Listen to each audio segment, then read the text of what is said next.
Namaskar and good afternoon to one and all.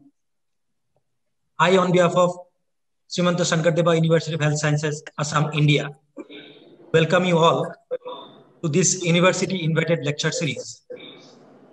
Today's lecture will be delivered by Professor Dr. Subhash Khanna. I request our Honorable Vice Chancellor, Madam, Professor Dr. Deepika Deka, to deliver the welcome speech. A very good afternoon to everybody present here. First of all, I would like to welcome Dr. Vivek Bindal. He's the Vice Chairman of the Institute of Minimal Access Metabolic and Bariatric Surgery. Welcome. Then I would like to welcome also Dr. Mark Slack.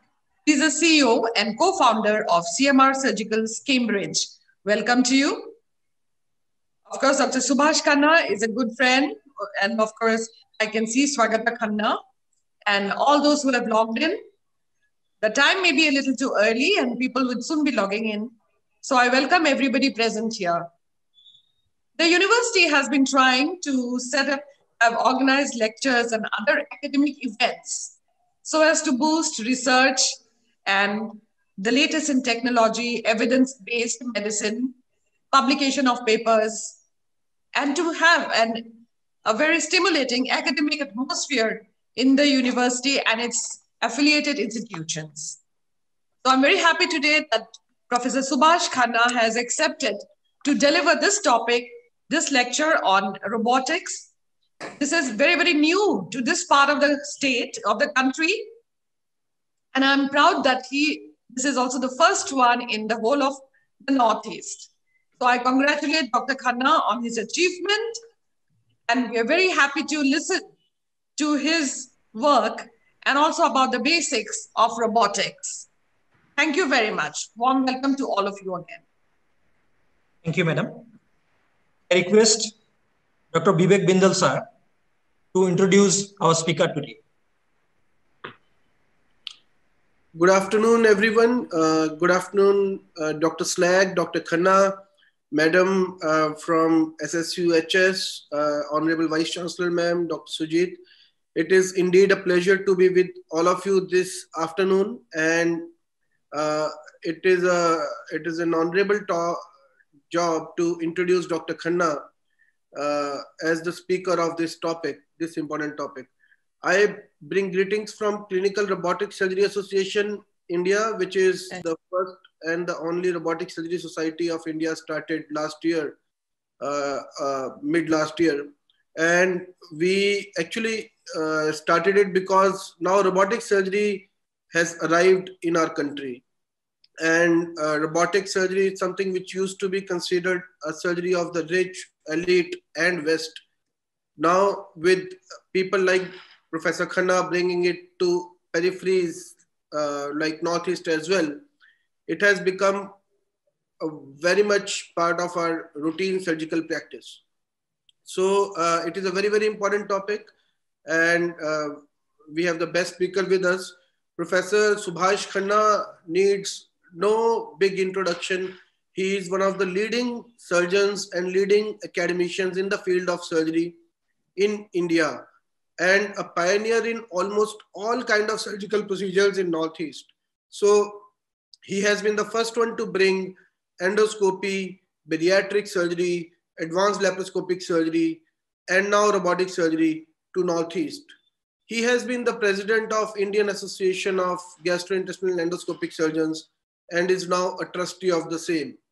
He is the director and head of Department of Minimal Access, GI and Robotic Surgery at Swagat Hospital in Guwahati, as well as visiting professor of GSL Medical College and vice president of International College of Surgeons Indian section.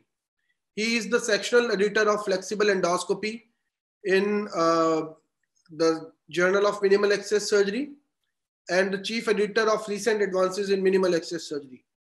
And he is also a past president of Association of Surgeons of Assam and a professor of surgery at Guwahati Medical College and Hospital.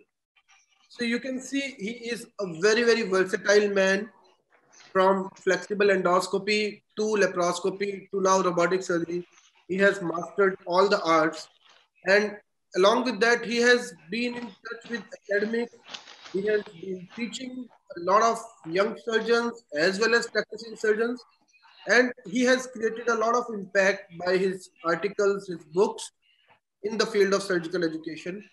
Uh, I am proud of our association, and I would like to invite Professor Khanna to deliver the talk today. Thank you.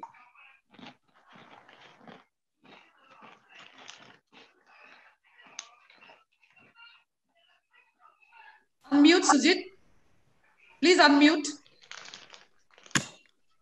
It is our proud privilege to have with us Dr. Mark Slack, CEO and co-founder, CMR Surgical, Cambridge, UK. I request sir to introduce the topic.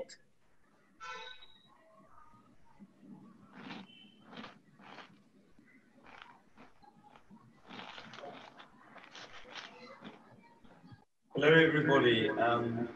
I'm absolutely delighted to be here to join your virtual meeting.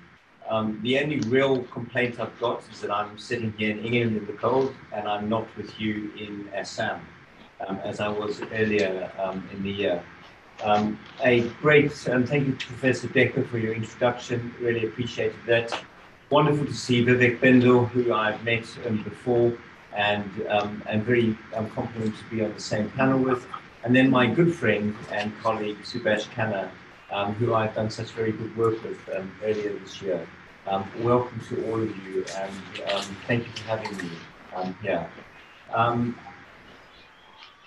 Just trying to move moving.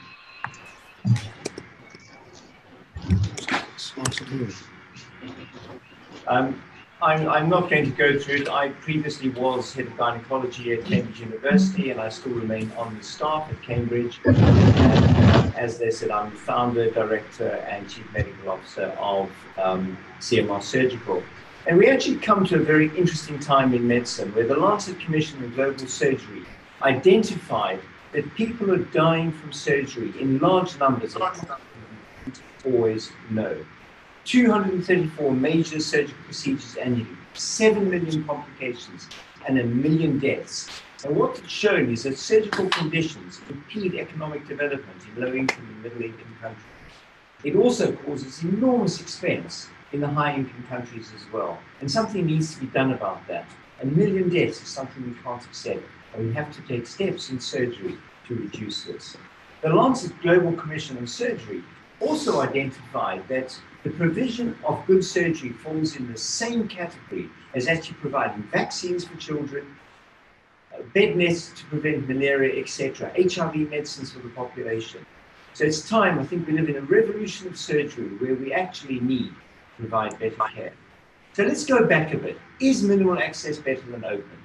And I think we all agree it is. Incisional hernia rates up to 20% in large abdominal incisions, drops to 0.3 to 5% when it is done minimal access. Surgical site infections. This costs Europe 19 billion euros a year. The reason being, if you get a surgical site infection, 50% go back to hospital and 12% go back to theatre. And this is reduced to nearly 0% if it's minimal access surgery. Pain, reduction in pain, quicker return to normal activity, getting a person back to work. Very important whether you're in a high-income country or a low and middle-income country. But in America, this has taken on a completely new line. 75% of new heroin users in America started in prescription opiates, costing the United States of America $78 billion. So anything that could reduce the use of surgery of opiates post-surgery is a very positive one. Opiates now kill more Americans a year than car crashes, AIDS at its peak, or the entire Vietnam War. So it's a very laudable aim to get reduction in pain and not have to use opiates afterwards. Overall, if you look at all complications of surgery, they are halved by doing surgery by minimal access rather than by open surgery.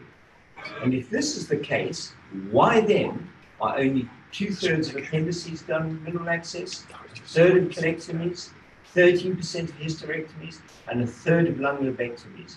So despite all the advantages I've mentioned, we sit in a situation where still most people in the world are getting open surgery. And the figures I put here are from the United States of America. And why is that? Well, minimal access surgery is difficult.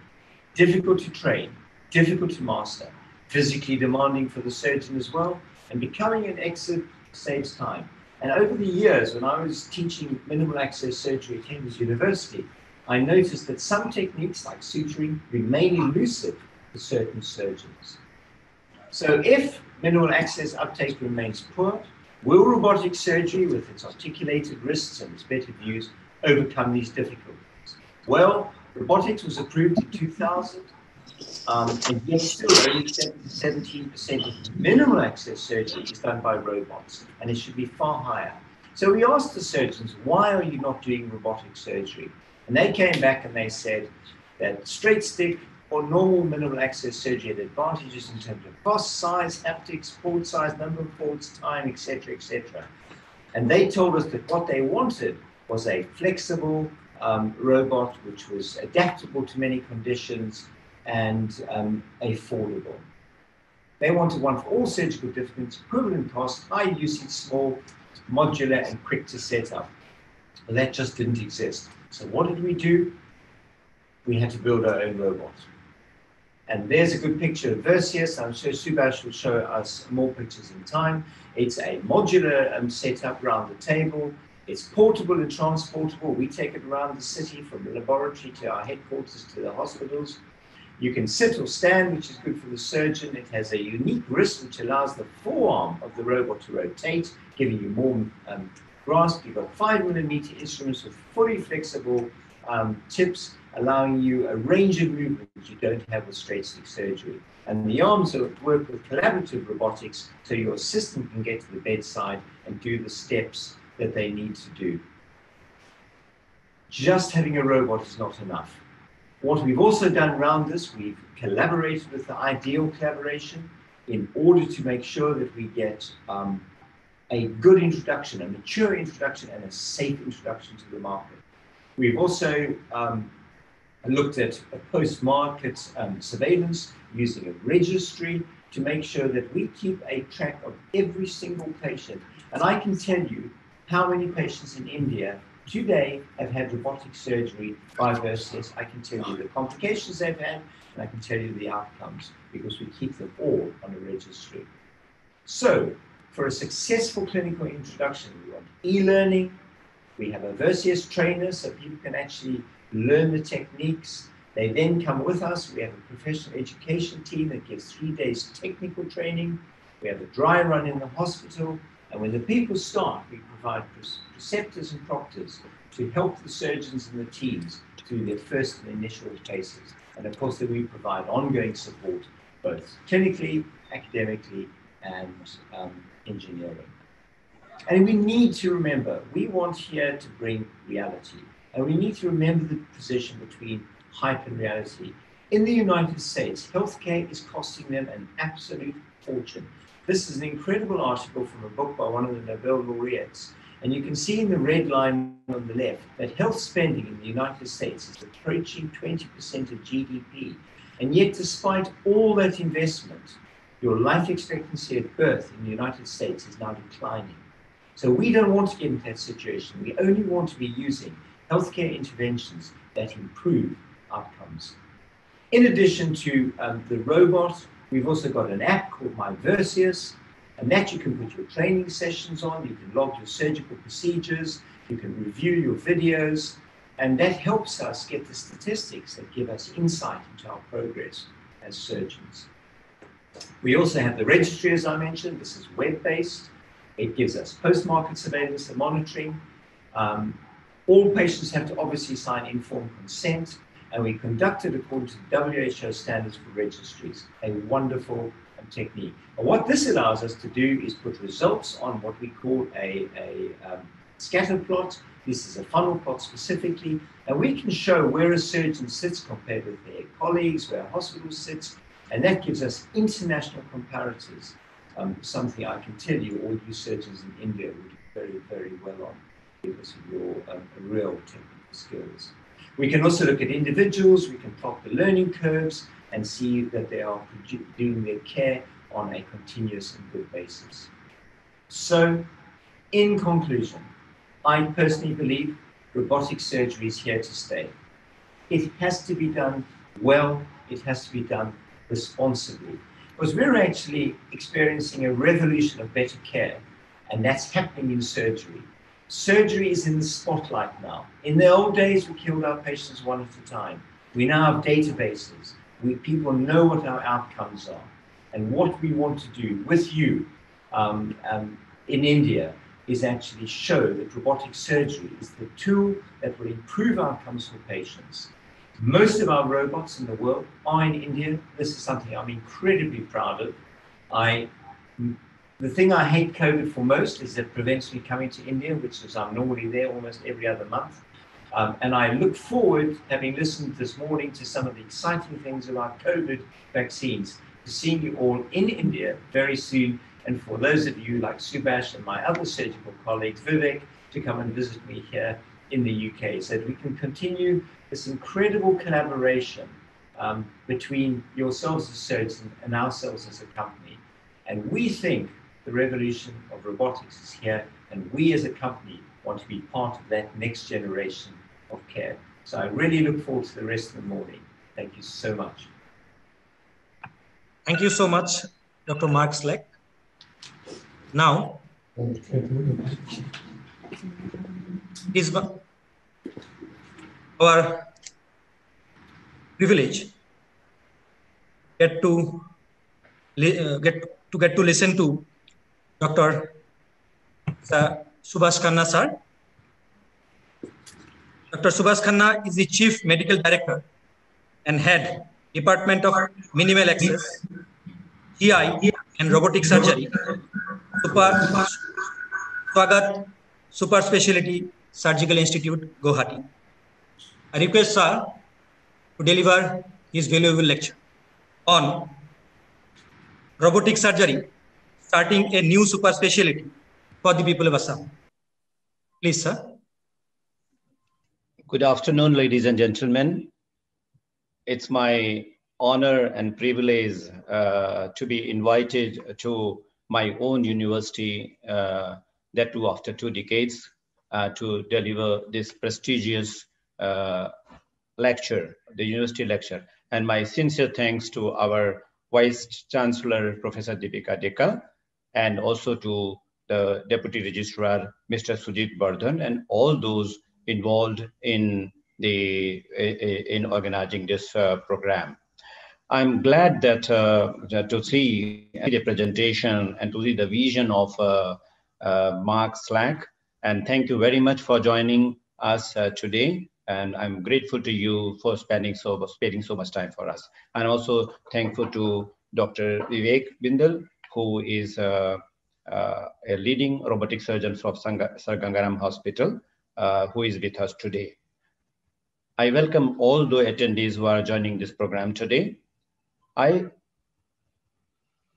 will be giving us a very short overview of, this is my agenda today, of history of robots and what do we mean by a robot, because this is the first talk probably in the university and in our colleges, and I hope some of them are also connected to us. I'll also give a view of versus robo, a little bit. Mark has already spoken about this, and I'll speak a little bit about components, about how we conceptualize, what is the training and proctoring available for robotic surgery in India, and what is the OR setup and what is to be done prior to starting a robotic unit. My understanding of robo was something like this when I was planning to start, and so was the understanding of the team. We were trying to look through a small lens in a place like Guwahati, and we all can we please? We can put everything. Mute all. Yeah. So our understanding was this, and so was our understanding when we started laparoscopic surgery, when we started endoscopy, and when we started spyglass, and all the new procedures which we started in our region. And this is what we used to see in movies. It is a clip from Star Wars, and And every human wanted to have all these powers, what is shown when the surgical robots were not born.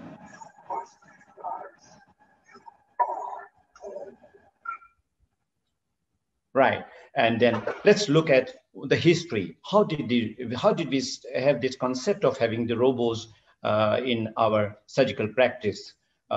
The first description of robo is from by Karel Capet, a Czech, who had produced some biological creatures which we call them robos. And that's how the term came in 1920. At the dawn of the century, the robots were never there. So we had only imagination, and that was given to us by this gentleman who was a playwright, and he used to have stage play. And finally, you can see these robots kill this gentleman as is depicted here. But then when we look at the history, we find that there's an armored robo lying in the armored robo, which is supposed to be designed by Leonardo da Vinci, a polymath he was a knowledgeable of all the human anatomy, and he has said to have designed, and probably he is said to have developed this or created this in 1498. But thereafter, the history is silent till the dawn of this century when we saw Keppel. The first view of the robo was given in the movie Metropolis in 1927. A remake has been done where we saw this movie. This movie was silent, but even then people understood about this robo. Maria, who takes the children from poor families to show them the livings of the well and the rich people. Every time, we always wanted to have multiple arms. We see our goddesses in multiple arms, which gives you energy, power, and multifunction facility. But our understanding of robo was this, which was given again by Isaac Asimov in 1938. This was Isaac who wrote about 37 novels entirely dedicated to robots, whereas he has never seen any robo. It was all his imagination, and this was his work, which we saw, which we read, and then probably this was the beginning of commercial robots, industrial robots, and finally the medical robots. He wrote all stories, all fiction stories about robots. It was not a reality till then. He also gave the 3 laws of robots, which probably are totally changed. Today we have to follow the Japanese 10 laws. The Asimov's law suggested a robot may not injure a human being at all because it is a creature created by a human being. A robot must obey the orders given by its master, and a robot must protect its own existence as long as protection does not conflict with the first or the second law. The first robo which came was a revolution by General Motors in 1958 when they introduced the automobile robo, and they declared that without an automobile robo, we cannot get a sophisticated machines made. And this is what they did, and which gives us the idea that this we can do in medical science. I think we must watch General Motors do this. And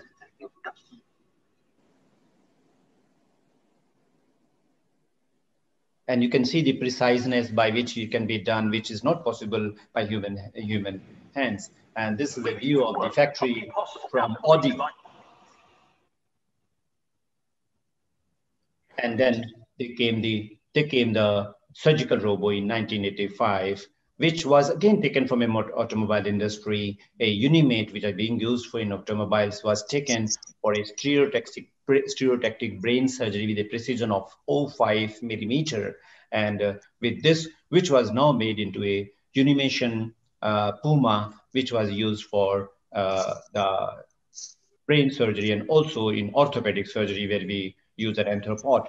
The industrial robots came into existence before the medical robots, and you can see where we were using it.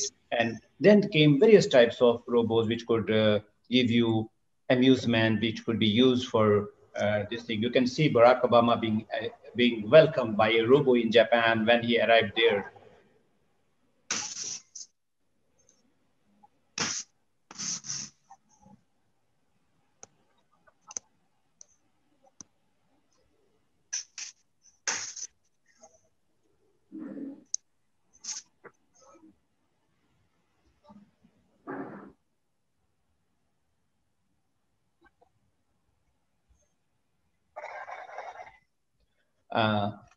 Medical robots, as I said, the first use was in 1985 by University of Puma, and it took another 10 years in 1995 when the first robotic company called Intuitive was founded, and in July 2020, they got an FDA approval for its first laparoscopic use.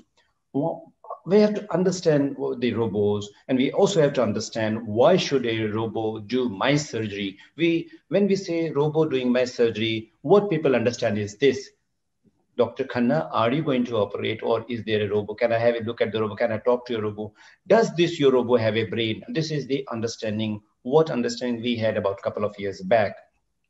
And then I'm thanks Dr. Arun for sharing this image with me. At the same time, people are scared when they go inside the operation theater. We again want to know whether a surgeon is going to operate, or a surgeon is inside this robot, or this robot is entirely going to operate on him. So that's why we have to understand what's a robot. A robotic surgery is simple, a surgical technology that places a computer-assisted electromagnetic device in the path between the surgeon and the patient.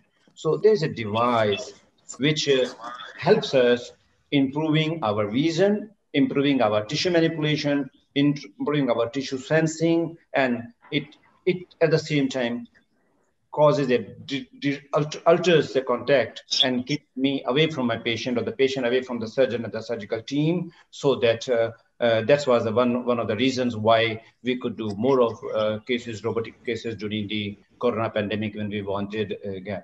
The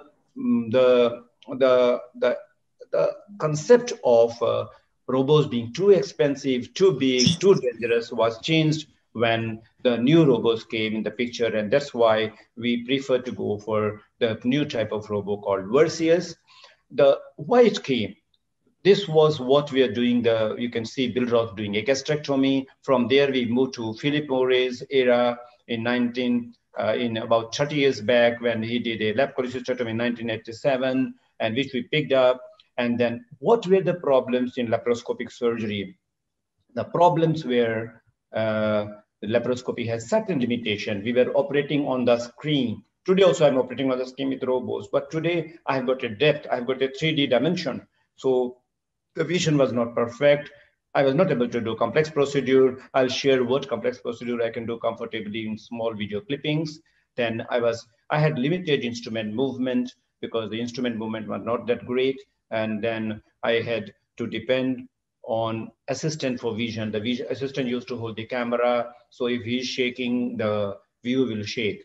And the reason why I love this robot is, or why I love doing robotic surgery in the last 6 months, I have fallen in love with this, is I can operate by sitting here. I don't have to go near the patient. I have a 3D, I can see the clip. I'm sure my surgeon colleagues would like to have a 4-dimensional view very soon. I would like to operate as if I'm inside a room. At the same time, I'm inside the abdomen of the patient, like in open surgery. My screen is just near me. I can bring it as closer as possible if I want. I have a 360-degree movement. I have an open screen. I don't have to put my head inside, so I can communicate with my team. At the same time, I can move from one instrument to the other without moving the instrument. If I have multiple instruments inside, I can move, and I don't have any foot pedals there. I can always, I have all the power and all the strength in my hand. The disadvantage, I cannot feel. If I'm doing a robotic thyroid, maybe I'm near the trachea, I cannot feel right now. Probably this will be added soon to the device. The device was large, but the modern devices like Vercius and all are much smaller and can be taken to any OR. Setup time and collision of arms was there. Setup time is much lesser. We have limited instruments. Yes, we are developing more instruments. We need some more instruments. We have limitations of energy devices. All the energy devices may not be incorporated in the robots right now, but maybe soon we will have everything available in the hand instruments of the robots. And most important for me, of all, is the cost and the expenses. Probably the new robots are coming for us, which will meet our Asian demands and will be able to help our Asian patients. A robotic surgery today will cost between 3.5 lakhs to 5.5 to 6 lakhs in all over the country, and it will be 4 or 5 or 10 times more in European countries.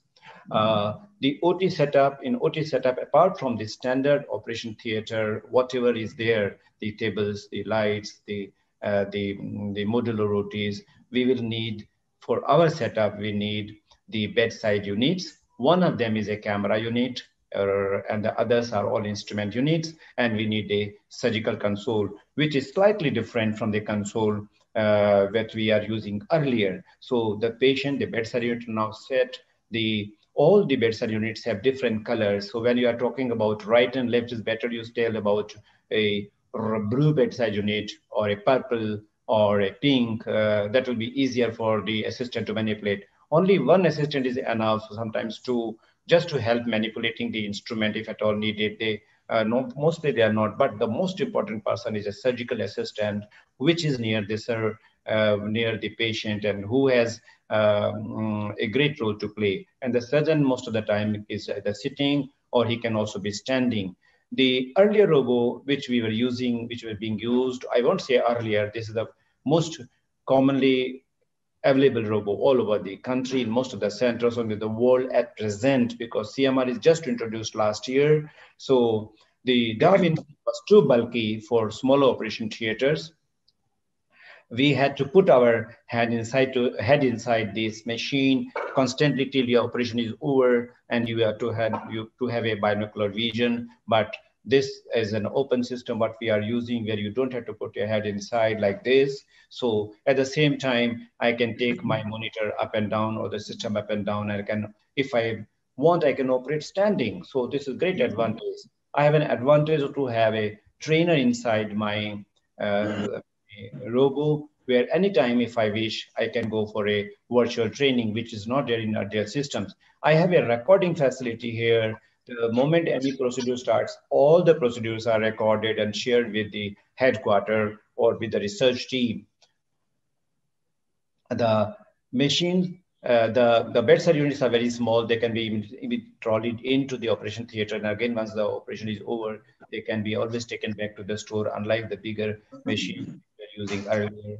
And the head controller is wonderful and very light to use, although it is heavy, but once it is switched on, it becomes very light, like a feather, and it has many features which I'm just coming to now. So on the head controller, I have everything. I have a camera joysticks by which I can move the camera closer and far, right and left, and at the same time I can rotate the camera. I have a clutch to toggle from one instrument to the other. I can toggle from here to one instrument to the other. Once I keep it pressed, my instrument is also released. I have a diathermy button here and a diathermy display here as of now. I think it's sooner when the other energy source will be added, we'll be having a different type of joysticks very soon. And there's a setup ready. I'm operating from here. You can see Orin assist here, and my team is standing there. They may not stand there. Only one assistant is good enough, but they are just helping in case the arm clashes another arm. Then we are now ready for this.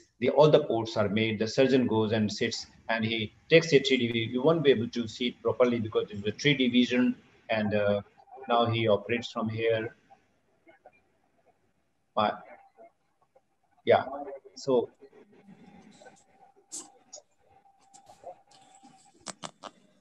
yeah, so we have different types of instrument. If you are very heavy hand instrument, you might need angled, but a snake joint is good enough. The endo-wrist movement, the wrist movements, and a human hand may be having four movements, whereas a robotic hand has more than 6 or 7 wrist movements. So that gives the biggest advantage.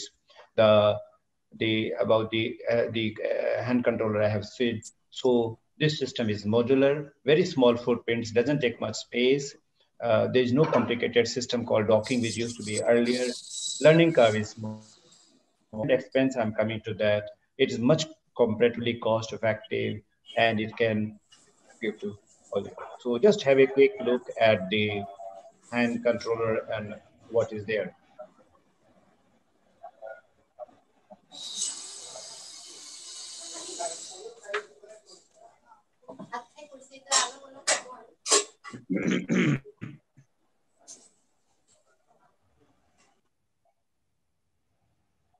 I think we have spoken about that. We can move on to next.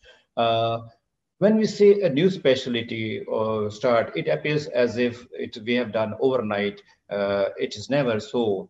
The concept of robotic came to us when in 2011-12 we did for the first time an endoscopic thyroid. Me and my wife both were interested. We even went to Europe to get a trained in endoscopic thyroid. We didn't want scar in the neck, and this was the reason I went to Dr. Jagdishar Gaud, who did a hands-on robotic surgery workshop in 2012, and that was the beginning. Thereafter, we had not many meetings with Da Vinci. They brought the system last year to our center and to another center in Guwahati. We have a hands-on, but it was too bulky, and maybe due to various reasons, we were we could not go ahead, but at the same time, the conceptualization continued. In conceptualization, the most important factor was the cost of investment, which was very high. At the same time, associated cost to a patient, one surgery cost nearly ₹1,00,000 for the disposables. And then we needed infrastructure upgradation, which was not needed by us because we have the best of the infrastructure with all modular OTs, which are quite wide enough.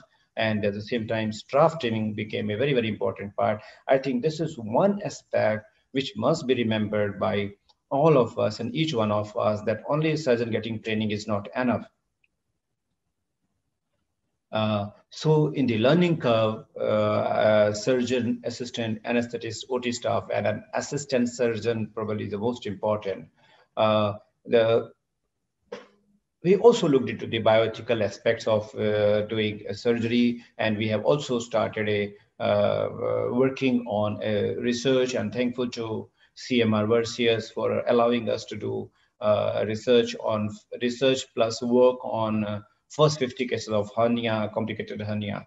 One of the beautiful article is by Jack Maresco, who had done the first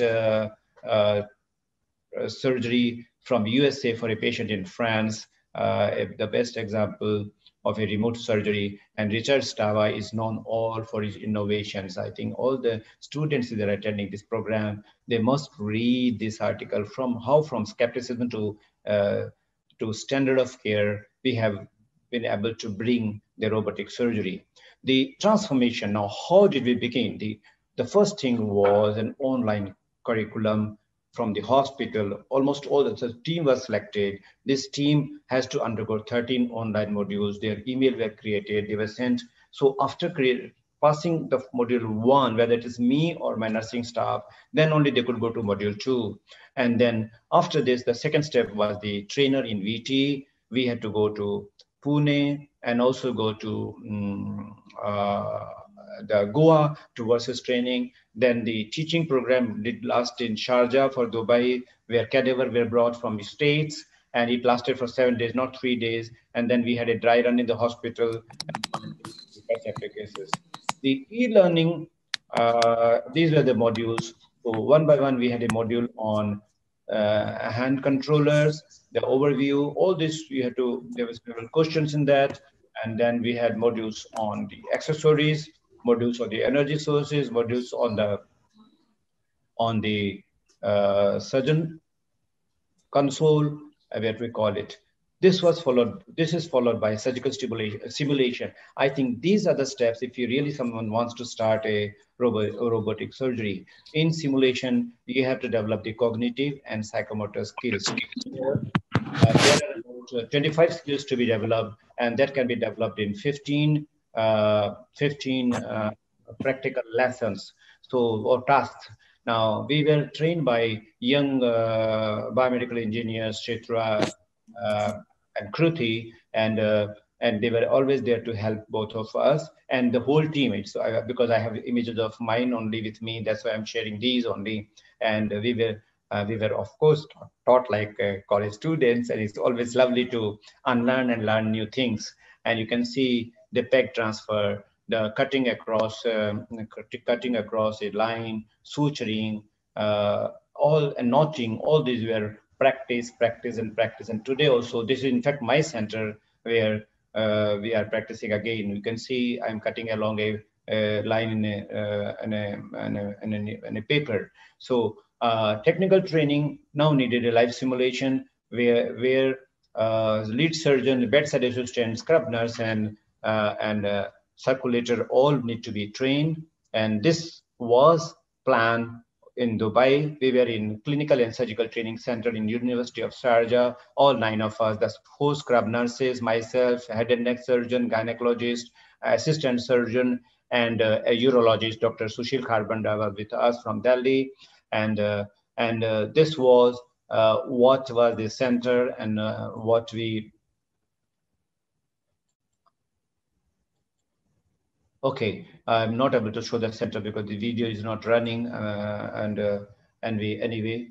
Okay, that's it. And so various cadavers for gynae, pelvic, general surgery, upper GI surgery were brought, and the team was also made to understand the different parts of the bedside unit, because a surgeon may not know all these, how to drape these. You can see the sterile draping being put in the bedside units, and then and now this was a live surgery, surgery on a cadaver, a surgery on a cadaver being done remotely by me or by one of our team members. And this is what we do in real life. The non-technical skills, very, very important. This team has done 45 cases during the pandemic from March, because we started our real work from 1st of March, and we have done various. I would like to share some of the clippings of our cases. So we were taught in a classroom, and it was like involvement, like a team, all are equal. We also learned the art or the basics of cleaning the instrument and CSSD work, and also this team, all of them, they did all the steps which are needed, and finally we were ready to go in our center and ready to go for the dry run. The team from CMR versus UK was here to see our setup so that the instrument is not damaged due to any electrical fluctuation. They saw the spaces, everything was created, all the cabling connections were done properly, and then we started our clinical work. Ladies and gentlemen, the clinical applications today may look very small, but it is a vast field. In another 5 years, today, we are doing 17% of the surgery robotically. I think we'll be doing more than 50% surgery robotically, because the experience of a senior surgeon will be needed without his tremors. And what robot does is it takes away your tremors. It is more precise.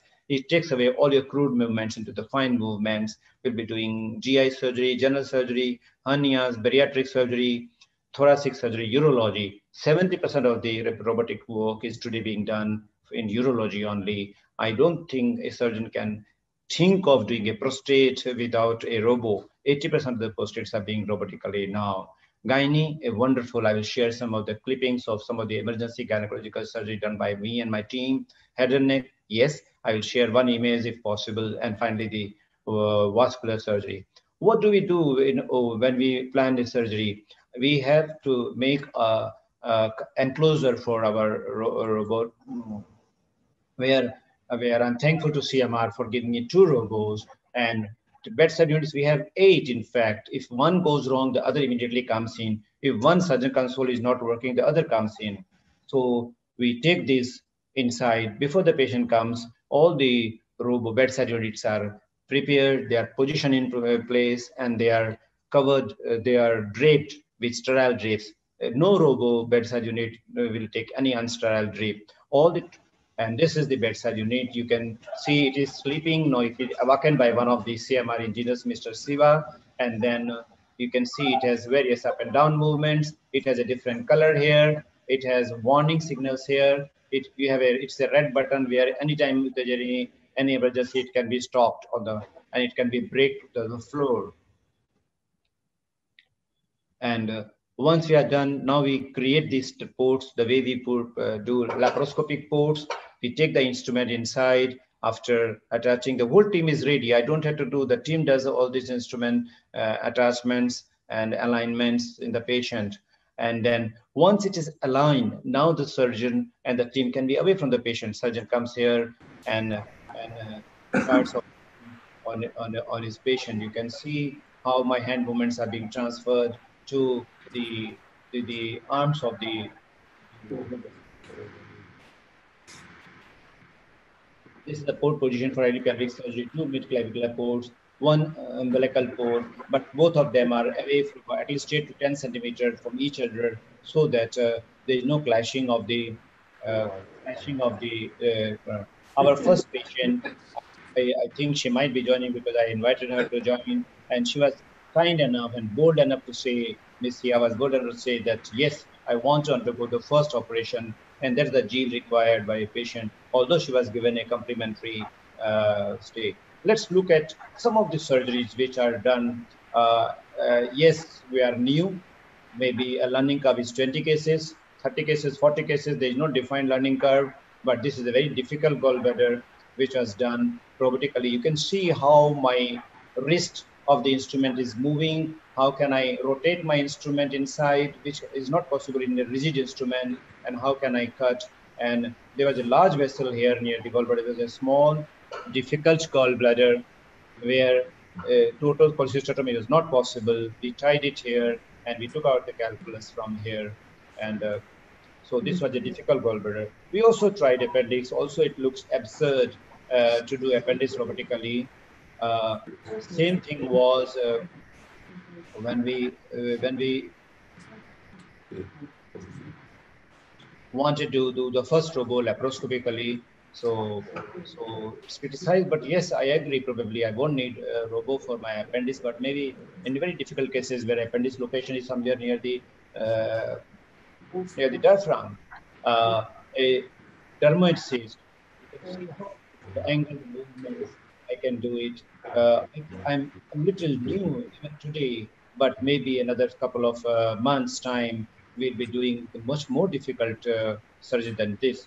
In this particular patient, you can see without rupturing the dermoid and saving the ovary, we could do it robotically. A twisted cyst. This patient could save only the ovary because it was a twisted femoral cyst. Gangrene. Can we mute, please? Can everyone mute, please? So we could see the gangrene here, and we could take it out. Well, but unluckily, this patient came to us too late. We could save the ovary, but not the tube here, the fallopian tube.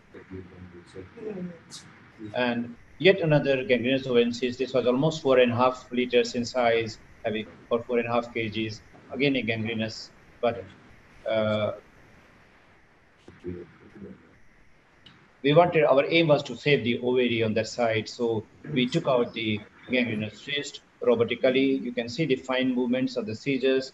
We are very soon going to have the snake seizure, which will be able to move without moving the wrist of the instrument. And you can see even this gangrenous case, we could see a part of the ovary here. Our interest will always remain the complex hernias, which are always difficult in conventional surgery with cadaveric incisions. And it was a robo which could help us suture in the depth of the pelvis. And you can see, I'll just run fast because there are,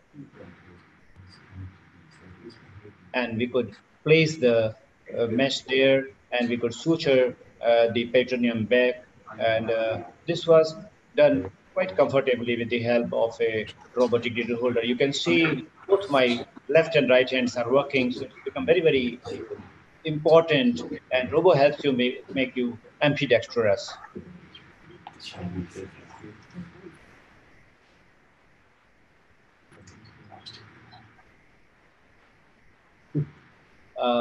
Hysterectomy, I think a simple hysterectomy you may not need, but a complex hysterectomy with pelvic lymph node removal, you're definitely going to need robotic surgery in the near future, and you are going to make your life much complicated. Because I work with a team of gynecologists, so I'm involved in most of the gynae operations. You can see how nicely we can dissect the bladder. We are going to remove the posterior. How nicely we can see the posterior view with the 3D. what you are seeing is a 2D. What we do is a 3D. We can look into the cavity. You can see the bladder being reflected nicely with my angled scissor. And now on the left side, we are dissecting. And we can always suture the vault robotically. You don't have to go from below. This patient had a large shadow here in the lower CBD, 3.5 centimeter stone. I always go for ERCP or a spyglass cholangioscopy to remove CBD stone. But such patient, they need 2 or 3 attempts. This patient is still undergoing treatment in our hospital, and she's Bibi Devi, and we did remove her stone. We had to go in, do a robotic CVD exploration. You can see the CVD is looking almost like an intestine. We already have done a sphincterotomy in this patient, and you can see how the calculus could be taken out easily, and a stent could be taken. It was more difficult for me if I have to do it laparoscopically, or if I have to open up the abdomen. Yet another patient which is also undergoing treatment here is this patient, Mr. Burgohain, who had conventional surgery done in Lakhimpur, had a stent put, but he forgot to remove the stent, and comes after 1 year to us. We had 2 attempts at spyglass, could not retrieve the stent, and finally we removed all the additions, went inside, dissected, opened up and took out the stent, old forgotten stent, which was almost half inside the hepatic tissue. Very near future, we are going to have 2 teams working with 7 or 8 or as many bedside units, because this machine is not bulky, where you can do a rectal surgery both from below and from above, a team working from both sides. We are also, a time is coming when mutilating orofacial surgery will not be needed, and it is already there. Med has done. We are also planning to do very soon to reach the posterior aspect of the oral cavity, larynx, pharynx, both base of the tongue. You don't need to open up like this. You can simply go in. I think time won't permit me to show a video here. So you can always go in with the help of a robotic camera, which may be having the instrument as a tip, and can always cut and operate. And that is actually, it has become a transoral robotic surgery is almost a routine in 1 or 2 centers in the world.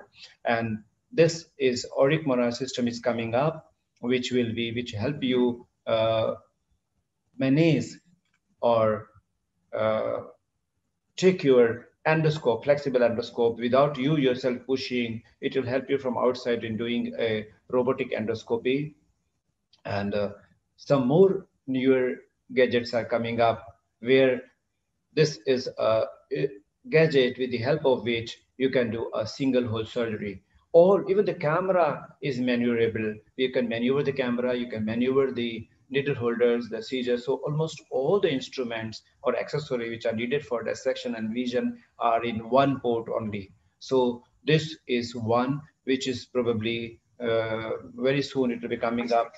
And I would also like you about the Tele Surgery. This is the example of a Marasco. I told this is a Marasco who did the first Tele Surgery in sitting in USA on a patient who was in Lindbergh in France. So with the help of a Wi-Fi connection, we could do it. I wish we could do this surgery in our state also soon.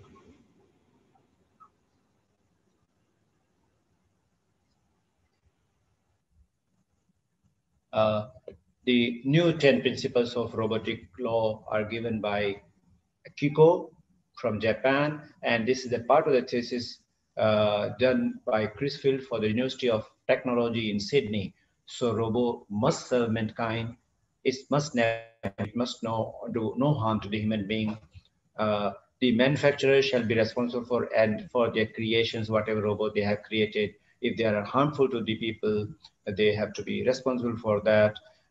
The robots involved in the production of currency, contraband, or dangerous good must hold a current permit.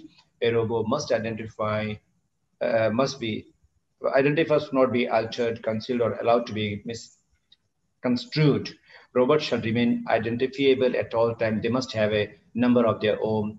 The robot created for adult purpose shall not be permitted to work with children at all. There are some amount of robotic sex toys being created now. A robot must not assist in criminal activities nor aid or abet criminals to escape justice. So this is all falling under robotic ethics now.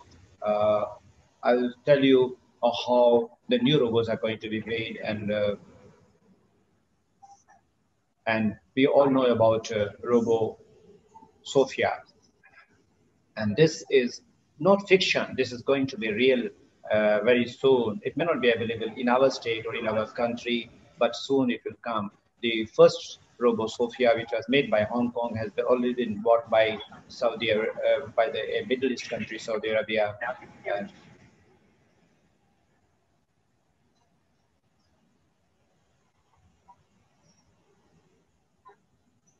I organize your appointments. I speak 300 languages, and I am entirely at your disposal as a sexual partner. No need to feed me or recharge me. I'm equipped with a quantum battery that makes me autonomous for 170 years. Do you want to give me a name? Yeah. From now on, your name is Kara. My name is Kara. Ladies and gentlemen, I would like to say a message to the young surgical fellows, colleagues, that do not think the future is going to come. The future is here. Go for it now. The future is promised to no one. You can create your future if you want to be a robotic surgeon. If you start working today, it took me 8 hours. It took my wife, my team to be 8 hours to come to this level. And you see, in 6 months' time, during a corona pandemic, we have done 45, and we'll be touching 100 marks in the next 3 months. So it is all in your hand. It's not the hard work; it's the conceptualization, the vision, what we used to say. Any result, any good work is 90% perspiration and 10% inspiration is not correct for you, for us. It's 90% your vision and 10% hard work. First, you visualize what we are going to do, and that's what I believe. Thank you very much. Once again, my thanks to my team at Swagat, all the team members of Robotic, and all my support staff who are working with me in helping me. My thanks to the moderator, Dr. Vivek Bindal, Mark Slag, for being with us today, and thanks to all the faculty who have joined from Medical College, and my sincere thanks to Deepika Ba for inviting me and honoring me by offering me this guest lecture. And thank you very much.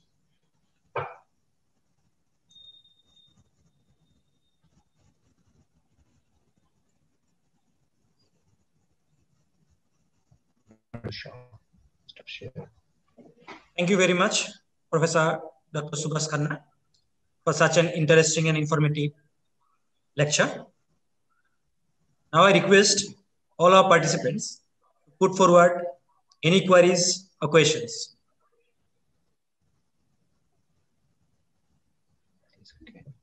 What? Fine, done. Can I start? Yeah, please. I think Professor Khanna, it was a wonderful lecture, and to showcase how robotics has been going into faraway places, or what we call as tier 2 or tier 3 cities in India with the help of CMR and Vercius is heartening. So you once, as a hospital system, you were toying between the idea about getting a robotic platform. How did you decide to go in for CMR, and what kind of if another surgeon in a tier 2 or tier 3 city wants to get this kind of a robotic platform, what kind of financials should he look at? So this question is directed to both Dr. Slack and Dr. Khanna, as in people are interested to get into these robotic systems, but cost and the financials are a problem. With Vercius, they see a new kind of hope. So can you answer this, please? Thank you. Mark, shall I answer or shall I answer? Yes, please. Yeah, yes. you answer first. Yeah. Being a buyer, we always look at financials, particularly in developing world. I am approached by people from Bangladesh also. How can we start robotic surgery there? So this becomes a very important as factor for us. Spending of about $2 million, that makes about 14, 15, 16 crores of rupees in Indian currency, and then having spent 1.5 to 2 crores in a year only on maintenance becomes a bit difficult, particularly for people belonging to tier 2 cities.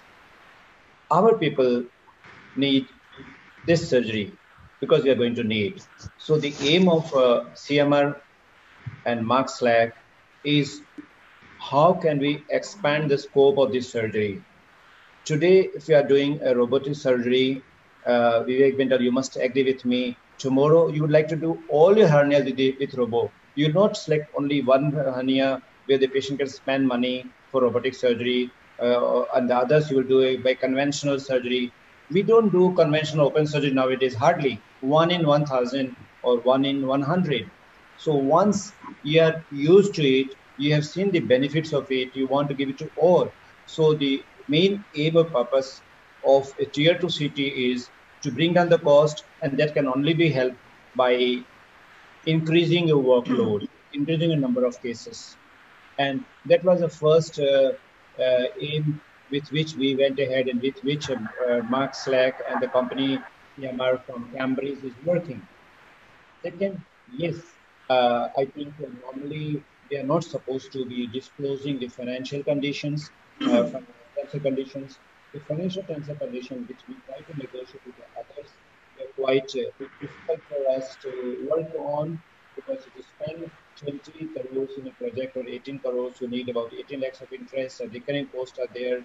So they were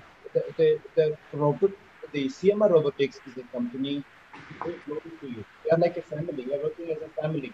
If I can do something for CMR, I would love to do today itself. So this is one company which I'm telling you, they will take over. They will take over very soon, because we are looking at a bigger market, not only a small European market. The China, the Japan, the India, Bangladesh, Pakistan, Asian countries, all the SAARC countries are a much bigger market where there are a lot of work. So what terms and conditions, financial conditions, as were quite comfortable with us. I think first meeting I said go. Yes, there was no second meeting to decide about whether to go or not. And the first meeting we had with Mr. Lakshmikant, the Indian in charge of the chairman of the company in India, I said, go, I'm going for it. There were no second thinking. So there are various reasons why I want to go.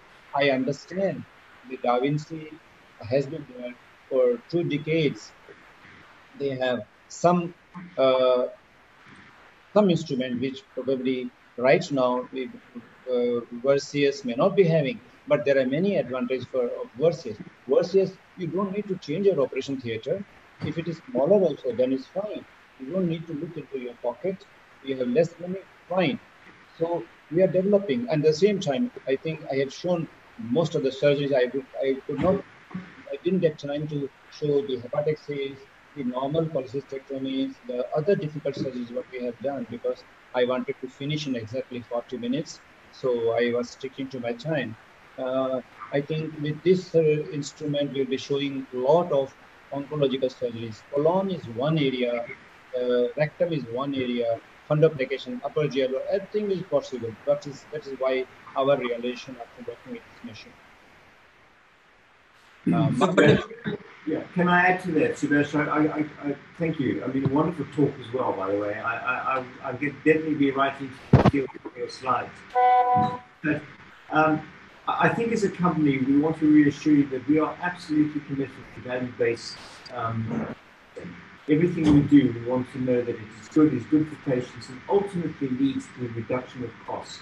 So what we try to show is that if more surgeons did minimal access surgery, and in America, after all these years, still less than 50% get minimal access. If we could get 100% people getting minimal access, the complication reduction is so great that it will offset any costs spent from the robot. So in order to show the economy properly, we have to extend the studies to 3, 4, 5 years. But we as a company remain absolutely committed to do everything we can to reduce costs and make value-based medicine. So that's a very important question. All right, thank you. I think we need. Yeah, I think there is someone has raised hand, Dr. Deepti Sharma. Dr. Deepti Sharma, please ask your question. Yeah. Dr. Khanna, first of all, congratulations for your new adventure in Northeastern region. My question is how successfully you can intervene in endocrine surgery, especially minor surgery like removal of insulinoma. Thank you very much, Dr. Deepti Sharma. Thank you very much. It's a very nice question. As I showed in our clinical applications, Robo is there for most of the endocrine surgery. The one most important indication for Robo is an adrenectomy. And along with that, partial nephrectomy can be done very nicely. I'm just touching the point of urology here also. So adrenectomy is standard operation. Robos, today, we do most of our smaller thyroids, less than 5 to 6 centimeter endoscopically. Bigger thyroids can always be done with the help of a robot. Transaxillary robotic thyroidectomy is almost going to be a gold standard in the near future. So thyroid is done, standard.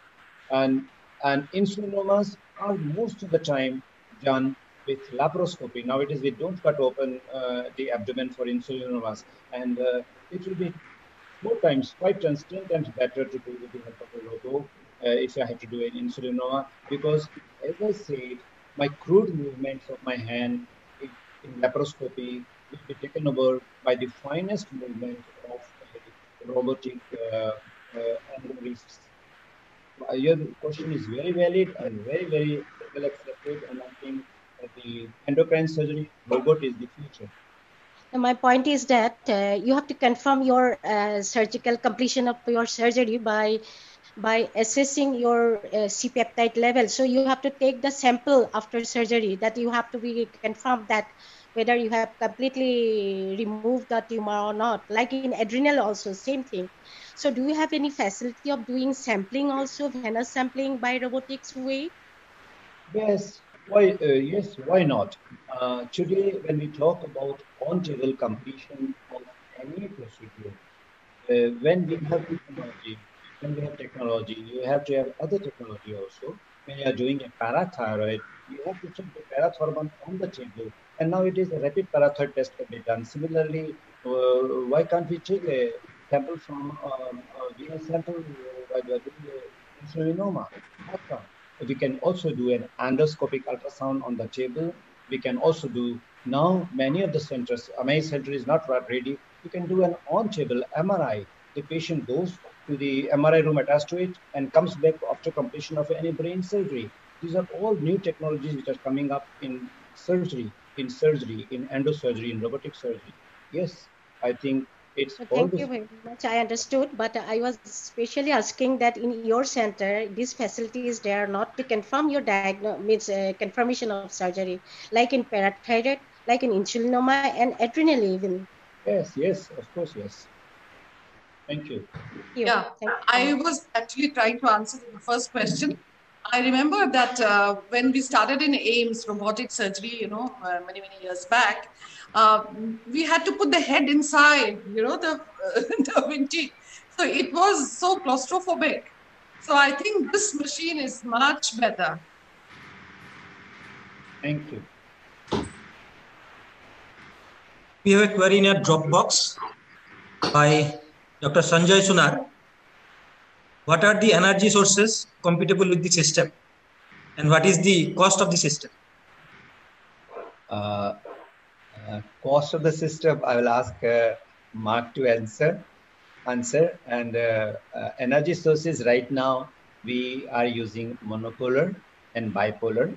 With the by pressing the clutch, I can toggle from monopolar to the bipolar. most of the time, a surgeon takes a bipolar Maryland grasper in his left hand and a monopolar scissors or the hook in his right hand to operate. If you need any other energy source, which is there in the other version of the machine, they have a harmonic also, which will be added soon to Vercius also. Then we use one of the laparoscopic ports to take any other energy source if at all needed. Suppose I want to put a clip, I always take, you have seen in most of the videos, apart from the 3 or 4 robotic ports, there is one manual port where, as I said, surgical assistant is very, very important, who is ready with harmonic, ultracision, or ligashore, or with the clips also, if you have to clip, so they will just fire a clip when I'm about to cut. So right now, monopolar and bipolar. If anything else is going to come in this system, Mark can answer that better than me, please. Yeah, I mean, it's a difficult one for me to answer as the chief medical officer, because I always try and keep. I'm like the British Queen. I never carry money. I always. But on a serious note, what I would recommend you do is speak to my general manager in India, Lakshmi Kanolkar, who can work out the various ways of paying for the system. In the United Kingdom, we do it slightly differently. We have 2 ways. One is a capital purchase, and the other one is to a leasehold purchase over a time period of years.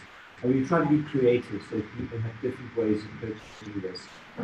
The difficulty is with the robot, whichever one it is, the upfront cost looks enormous.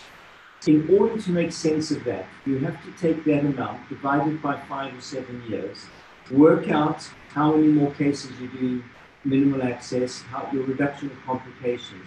And when we do that, we're actually preparing a health economics paper at the moment. What we show then is that the overall investment is easily repaid by the reduction in complications, the improved, the quicker time in hospital, the quicker return to normal work, and so on. So, and we will actually produce a paper to support that, that claim. But I would strongly recommend you speak to my colleague Lakshmi Kanolkar, who can go through in fine detail exactly what the cost would be for your hospital, for the type of surgery you're doing. Thank you. Any other query from anybody?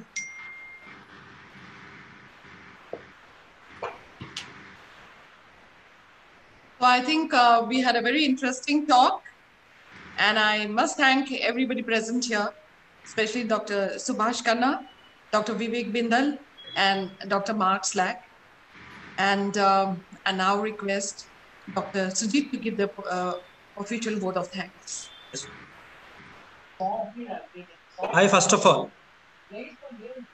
thanks Professor Subhash Khanna sir for sparing his valuable time and to deliver his interesting and informative lecture. Thank you so much, sir.